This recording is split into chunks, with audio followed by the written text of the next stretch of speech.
उपस्थित बंधू भगिनींनो, उपस्थित माझे सर्व पत्रकार बांधव, राज्याचे ग्रामीण आणि पंचायत राज्यमंत्री,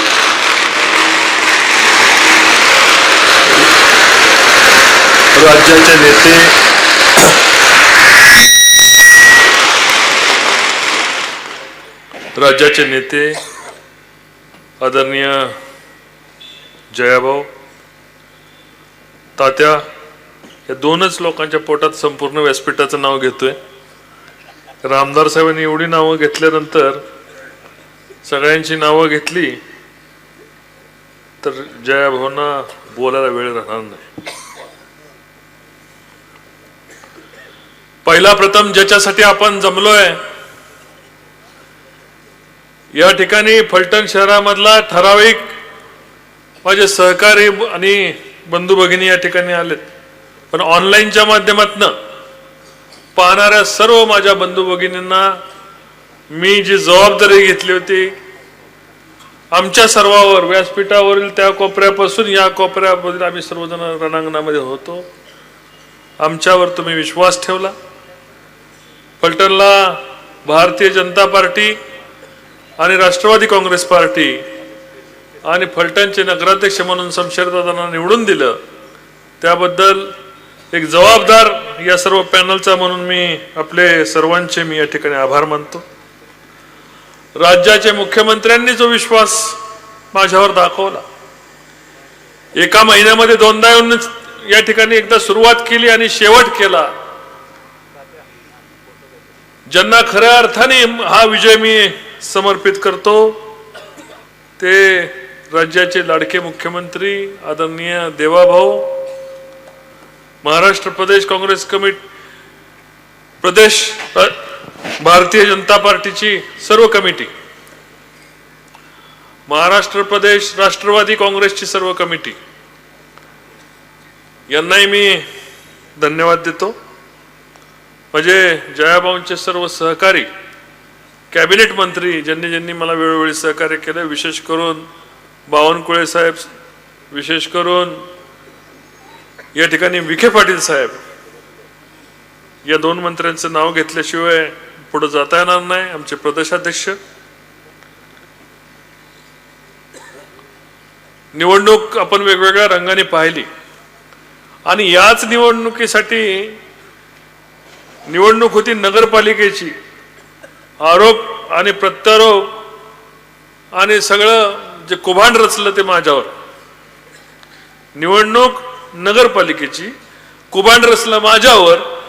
खऱ्या अर्थाने या ठिकाणी विकास काय केला, विकास करणार काय ही दाखवून मतं मागायची निवडणूक होती, पण माझी रेष पुसून स्वतः कोणाची तरी रेष झाकण्यासाठी प्रयत्न करत होते. त्यांचा पराभव हा कुणी केला? हा सर्वसामान्य या ठिकाणी बसलेल्या माझ्या फलटणकर सर्वसामान्य नागरिक बंधू भगिनींनी केला. आम्ही करू शकतो का? आम्ही नाही करू शकत. मला तर फलटण शहरामध्ये मतदानाचा पण अधिकार नाही, कारण माझं मतदान ग्रामीणला आहे. हा पराभव तुम्ही केला आणि म्हणून खऱ्या अर्थाने मी आपल्या ठिकाणचे आभार मानतो.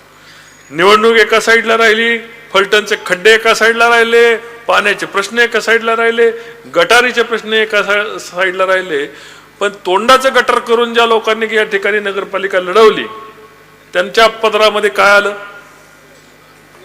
काय आलं? मला ऐकायला येत नाही. अपयश. कारण विकासाचा संकल्प बाजूला ठेवून हा इतिहासामध्ये नोंद घेण्याची घटना आहे. तुम्ही राजा असो, महाराजा असो,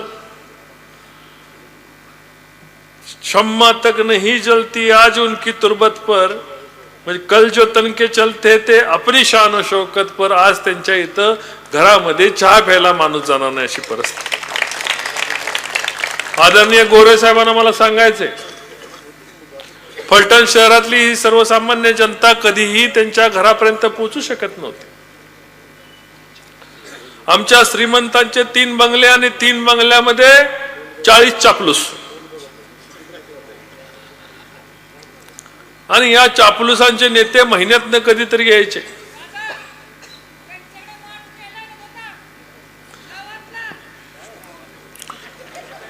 चाळीस चापलुसांचे नेते कधीतरी महिन्यातून या ठिकाणी यायचे आणि महिन्यातून आल्यानंतर ह्या चापलूस मंडळी त्यांना सांगायची की इकडं असं झालं, तिकडं झालं, ह्या रणजित निंबाळकरचं काय नाही, त्याचं संपलेलं आहे, त्याच्या कारखान्याचं पेमेंट होत नाही, त्याचं असं आहे. हे ऐकून नगरपालिकेमध्ये न केलेली कामं नागरिक एवढे खुश आहेत. आणि मी तुम्हाला घटना सांगतो की चापलुसांचं ऐकायचं किती. हिंदीमध्ये एक चांगली एक छोटीशी स्टोरी सांगतो. राजाच्या दरबारामध्ये एक चापलूस असतो. चापलूस त्या राजाला सांगत असतो कि राजा जी, जनता आपके बारे में बहुत खुश है, जनता आपकी बहुत तारीफ है. तेजी जीभ काय आटतच नसती. राजा त्याला वाटतं की राजा एवढं सगळं कौतुक केल्यानंतर राजा त्याला काहीतरी देईल, अशा पद्धतीने फलटणच्या चापलुसांनी या ठिकाणी घर केलं होतं. राजा आमचा त्यापेक्षा हुशार. राजा हिंदीमध्ये काय म्हणतो, मराठीमध्ये पण सांगू शकतो, पण हिंदीमध्ये ऐकण्याची मजा आहे. राजा कहता है इसको ये गांव दे दो, उसको 10 अशरफिया दे दो, उसको 1000 अशरफिया दे दो. दरबारामधनं बाहेर आल्यानंतर ते चापलूस मंडळी दीवानाकडे जातात. राजा जी ने बोला था वो सब कहा है, वो ये चापलूसगिरी करके हमने इतना कमाया, अशरफिया. और दीवान जी ने काय सांगितलं त्यांना, कौन सी अशरफिया, कौन सा पैसा. आप राजा जी के कानों को खुश कर रहे थे, राजा जी ने आपके कान को खुश किया, कुछ नहीं मिलने वाला. तिथं त्या चापलुसांनी राजाला खुश केलं. राजाने सांगायचं, अरे फलटण गेले, यांना मिळून देत नाही, मी जिवंत असोपर्यंत फलटण बदलू देत नाही. राजाने लोक चापलूस खुश केले, चापलुसाने राजा खुश केली. जनता कधी पाठीमागणं निघून गेली हे फलटणकरांना कळलंच नाही. याचं कारण ह्याच्यामध्ये फलटणची जनता भरडली गेली होती. मिळालं कोणालाच काय नाही. 30 वर्षात कुठं खड्डे बघायला राजा आला नाही ना, त्यांचे चापलूस आले नाही. राजा आला की चापलूस जायचे, चापलूस आले की राजा जायचा. या परिस्थितीमध्ये फलटणच्या आंधळ दळते, कुत्र पीठ खाते, अशा प्रकारची एक प्रवृत्ती या ठिकाणी माजली. अधिकाऱ्यांच्या बाबतीत मला फार काय बोलायचं नाही. नगराध्यक्ष महोदयांना आता त्यांच्याबरोबर काम करायचं. चांगले असतील त्यांना बरोबर काम करायचे, वाईट आहे त्यांना सुधारायचंय. आमदार महोदय भैयासाहेबांची त्या ठिकाणी त्यांना साथ मिळणार आहे आणि वकील साहेबांचं त्यांना तांत्रिक मार्गदर्शन मिळणार आहे. चुकलं माकलं काय त्यांचं अध्यक्षांचं, तर तात्यांच्याकडं सर्व कान धरायची सूत्र माझ्याकडे तात्यांकडे आहेत. म्हणजे व्यवस्थितपणाने काम करताना मला आज कुणाला या ठिकाणी दुखवायचं नाही. मला नगरपालिकेच्या अधिकाऱ्यांना एवढंच सांगायचंय की तुमच्या कम्फर्ट झोन मधून आता बाहेर या.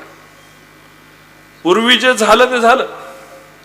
पूर्वी ते जो कारभार चालला तो चालला, पण या शहराचा उत्तरदायी हा रणजितसिंह नाईक निंबाळकर आहे. जो भले नगराध्यक्ष नसेल, नगरसेवक नसेल, तर फलटणची जबाबदारी प्रामाणिकपणे फलटणचा सेवक म्हणून मी जबाबदारी घेतलेली आहे. नगराध्यक्ष आणि नगरसेवक माझ्या सगळ्या बसलेल्या इथं मोठ्या प्रमाणावर भगिनी निवडून आलेल्या आहेत.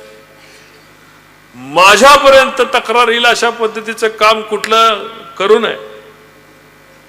एक पाऊल पुढे टाकावं. या ठिकाणी नगराध्यक्षांच्या पुढे एक पाऊल टाकावं. शहराच्या विकासाचा जो संकल्प, शहराच्या विकासाचा रथ आपण सर्वांनी मिळून या ठिकाणी तयार करायचा आहे, तो हाकण्यासाठी तुमची शक्ती सर्व कर्मचाऱ्यांनी मला पणाला लावावी. कर्मचाऱ्यांनी काय केलं, कुणी निवडणुकीत काम केलं, कुणी काय केलं, याचे सर्व रेकॉर्ड्स आहेत. पण याच्यामध्ये न घुसता सकारात्मकपणे या ठिकाणी आपण म्हणतो ना की सुबह का बोला जो शाम को वापिस आए तो उसे भुला नहीं कहते. त्यामुळे कर्मचाऱ्यांनाही मला सांगायचंय की तुम्ही या शहराचे नोकर आहात, व्यक्तिगत नगराध्यक्षांचे नोकर नाही. या शहराची नोकर आहात. शहराची जबाबदारी तुमच्यावर आहे. आम्ही सुद्धा शहराचे नोकर आहे. आम्ही सुद्धा शहराची चाकर आहे, पण आम्ही आमच्या भूमिका कधी बदलणार नाही. जो शब्द शमशेरदादांनी दिलेला आहे, या ठिकाणी 6 महिन्यामध्ये फलटण शहरामध्ये खड्डेमुक्त करण्याचा संकल्प. आता हे 30 वर्षात केलेला नाही, पण आता दादा बोलून बसलेत 6 महिन्यामध्ये खड्डेमुक्त करू म्हणून. आता पत्रकाराच्या देखत परत 6 महिन्याने मला या ठिकाणी कोणतरी टोचून बोलणार, त्यापेक्षा जयाभाऊ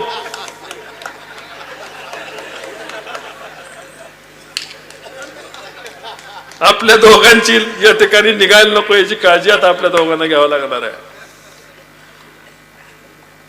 काय कमी पडलं, काय कमी पडणार नाही, कॅबिनेट मध्ये तुम्ही असल्यामुळं आम्हाला त्याची चिंता नाही. आणि कॅबिनेटची ताकद फक्त आम्हाला आत्ता कळती.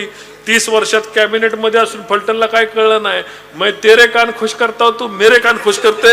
या खुशमगिरीतच फलटण तालुक्याचं वाटोळं झालं.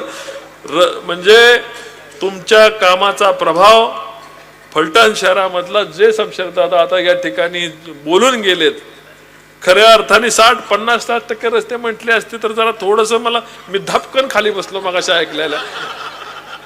कारण बोजा काय पडणार आहे ते काय म्हणतात, वजनच निम्म्या मेलो, पुढं बोलायची शक्तीच कमी झाली. मी आळूस शिवरूपराजांना म्हटलो आता मी याच्यावर पुढं बोललो पाहिजे का नको, भाषण नाही केलं तर बरं होईल.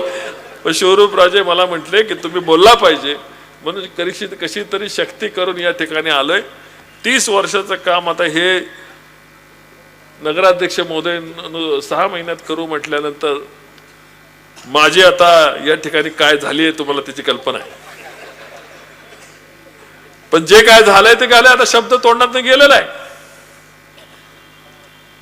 बाण निसटलेला आहे, हितला बाण पडलेला आहे, पण आता हा बाण निसटलेला आहे. एक बार तो बोल दिया तो बोल दिया. आता शेवटी काय आमच्या कुटुंबाची ती रीत आहे, घेतलं अंगावर आता तर शिंगावर घेतल्याशिवाय राहावं लागणार नाही. फलटण शहरामधले खड्डे गटार जे काय शमशेरदादा बोलून गेलेले आहेत ते पूर्ण करण्यासाठीची शक्ती आई जगदंबा त्यांच्या पाठीमागे 100% उभा राहील. फलटणची माझी माय माऊली माझी महालक्ष्मी त्यांच्या आशीर्वादाला उभं राहील. आणि या फलटण शहरासाठी जनतेने स्वप्न बघितलंय आणि 6 महिन्यामध्ये फलटण शहर दुरुस्त करायचंय. खऱ्या अर्थाने टक्केवारीत बोललं असतं तर बरं झालं असतं. अजून सुद्धा मला वाटतंय म्हणजे काय बोललं ते बोललो, आता बोलून गेले. पण ठीक आहे, 6 महिन्यामध्ये फलटण शहर दुरुस्त करण्यासाठी जे काय करावं लागणार आहे ते आम्ही नगरसेवक नगराध्यक्षांना एकटं न टाकता यातला प्रमुख धागा म्हणून आम्ही या ठिकाणची जबाबदारी घेणार आहे. या ठिकाणी मुख्यमंत्री महोदयांनी आशीर्वाद दिलेला आहे. कदाचित फक्त त्यांनी मला त्यांच्या घरात बाहेर काढू नये एवढी काळजी घ्या, सगळंच फलटणला मागतोय म्हणणार नाही. त्यामुळे ती काळजी आता फलटणकरांनी घ्यायची आहे. मी पुन्हा एकदा मुख्यमंत्री महोदयांचे या ठिकाणी खरंच मनापासून बिंबीच्या देठापासून आभार मानतो की जे जे मागितलं ते दिलंय.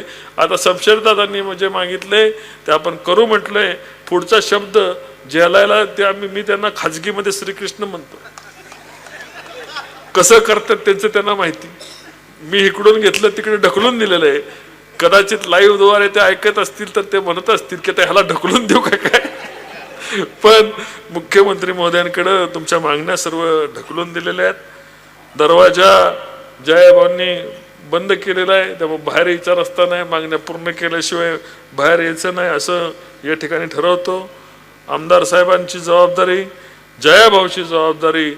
आणि आता खऱ्या अर्थानं जयाभाऊ नगरपालिकेपर्यंत ठीक होतं. आता तुम्ही पंचायत राज्यमंत्री आहे, म्हणजे पंचायत समितीचे मंत्री, जिल्हा परिषदेचे मंत्री. तुम्ही या ठिकाणी तुमच्याकडनं आता मुख्यमंत्र्यांच्या नंतर खात्याचे मंत्री तुम्ही आहात, फलटणचे मंत्री तुम्ही आहात. फलटणला एकमेव ओरिजिनल कॅबिनेट मंत्री तुम्ही भेटलेला आहात. तुम्हाला आम्ही या ठिकाणी काय मागायचं, कारण आता जबाबदारी इथली जबाबदारी एवढीच आहे, फलटणची जबाबदारी फारच मोठी आहे. त्यामुळे जयाभाऊ आम्ही आता तुमच्याकडं येणार आहोत. त्या ठिकाणी या सगळ्या फलटण तालुक्याच्या अपेक्षा ग्रामविकास मंत्र्यांकडे आहे. पंचायत समिती जिल्हा परिषदेच्या निवडणुका झाल्यानंतर फलटण तालुक्याचा कायापालट करण्याची जो काय आम्ही शब्द देणार आहोत तो तुमच्या जीवावर देणार आहे. आणि ते झेलायचं काम मुख्यमंत्री महोदय कसे झेलतात ते झेलायचं काम तुम्हाला करायचं आहे. फलटण तालुक्याचा कायापालट या ठिकाणी करायचा आहे. मला या ठिकाणी व्यक्तिगतरित्या कुठल्याही या ठिकाणी त्यांचे भाऊ कोण उमेदवार त्यांच्यावर टीका करायची नाही. त्यांनी या ठिकाणी भरपूर या ठिकाणी प्रवास केलेला आहे. 30 वर्षात कधी गल्लीबोळात फिरलेले आहेत एवढे फिरलेले आहेत. त्यांनी आता आराम करावा आणि त्यामुळं जो 30 वर्षाची त्यांची परंपरा आहे त्यांनी कंटिन्यू करावी. फलटण शहरामधील हे सर्व नवनिर्वाचित तरुण नगरसेवक 18च्या 18 नगरसेवक फलटण शहरामधल्या गल्लीबोळामधील लोकांच्या समस्या सोडवताना दिसतील अशा प्रकारचा शब्द मी या आपल्याला देतो. पुन्हा एकदा फलटणकरांचं या आरोप अतिशय घाणेरडी प्रतिमा तयार करताना सुद्धा फलटण शहर माझ्याबरोबर राहिलं. ज्या मास्टर माइंडने हे सर्व केलं त्या मास्टर माइंडना तुम्ही पुण्याला पाठवायचं काम फलटण शहराने केलं. शहरातल्या लोकांनी सत्य काय दाखवलं. रणजितसिंह निंबाळकरच्या पाठीमागे शहर उभं राहिलं हेच एकदा पुन्हा एकदा महाराष्ट्राला कळू द्या. एवढंच बोलतो आणि माझे 2 शब्द आवर्ते घेतो. जय हिंद, जय महाराष्ट्र. धन्यवाद दादा. एबीपी माझा, उघडा डोळे बघा नीट.